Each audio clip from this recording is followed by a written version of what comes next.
I am still content to be an also-ran behind the champion of being the sworn enemy of lying, pomposity, smugness, and groupthink, which is Tucker Carlson.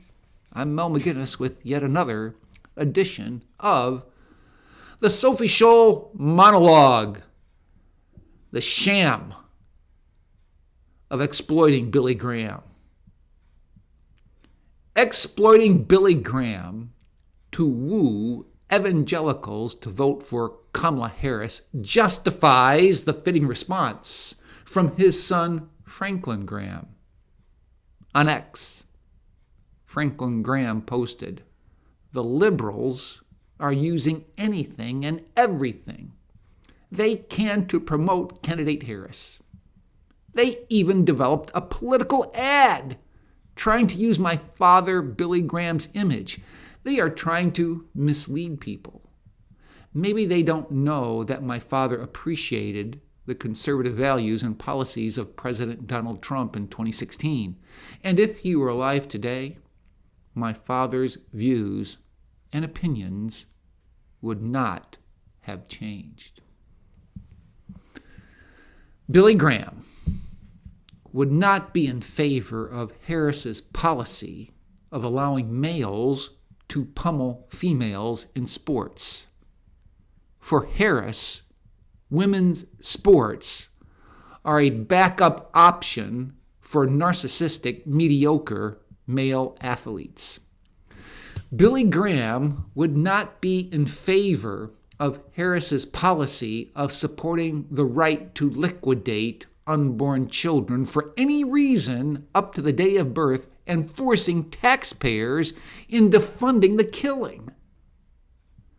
Not to be one who would call him Tampon Tim, Billy Graham yet would not favor Harris's VP pick, Tim Walz, mandating government-run schools in Minnesota to place tampons in restrooms for, quote, menstruating students.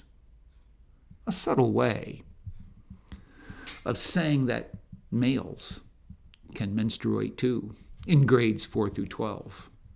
And foolishly declaring that his state to be a sanctuary for out-of-state children seeking sex-changing drugs and body-altering procedures. Billy Graham would not be in support of Harris's identity politics agenda, divisively segregating people into unbiblical, culturally Marxist categories of gender identification and sexual orientation. Being for law and order, Billy Graham would not support the lawlessness at our nation's borders with appointed drug czar Kamala Harris AWOL at her job as child trafficking thrives, fentanyl flows, and drug cartels profit.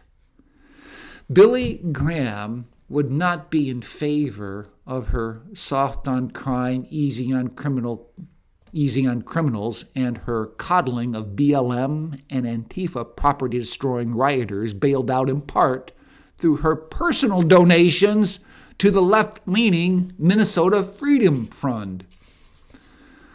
By no means a socialist, fascist, or crony capitalist, Billy Graham would not be in favor of the fascism, socialism, and crony capitalism cloaked in price controls and government controlling measures over healthcare and energy that Harris ardently desires and demands. As a faithful evangelist for the ministry of reconciliation through the gospel of Jesus Christ, Billy Graham would not be in favor of the political implications of Harris's strong religious affiliation with and deep affection for her pastor, Dr. Amos Brown, who sat on a task force calling for reparations up to $5 million per racially correct person in San Francisco. Given the choice between evangelicals for Harris and atheist Norm Carlson, Billy Graham would give his nod to Norm for writing in the Post-Journal, 817, evangelicals would rather have a sinner way off in Washington rather than a mob of them with the law on their side at their front door. I would be a fool, Norm says, given a choice between bad and worse, to take worse. Given the choice between New York Times columnist David French and evangelical for Harris, who despises Trump for his personal sins, and common citizen Scott Axelson's commentary in the Post-Journal, also on 817, Graham would side with Scott for saying, so who's more dangerous? The one with the perceived personal moral failings, or the leftist ticket that actively promotes moral failings as part of public policy?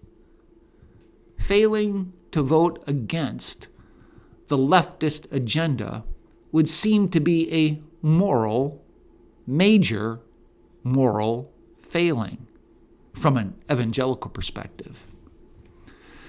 So, using an image of Billy Graham as a campaign prop for Harris is a sham pearl from real swine. Well, unlike Tony Kornheiser of Pardon the Interruption, I cannot promise you that I'll do better the next time. And unlike Tony, who waves another flag, I'll continue to wave the flag of sackcloth for humility.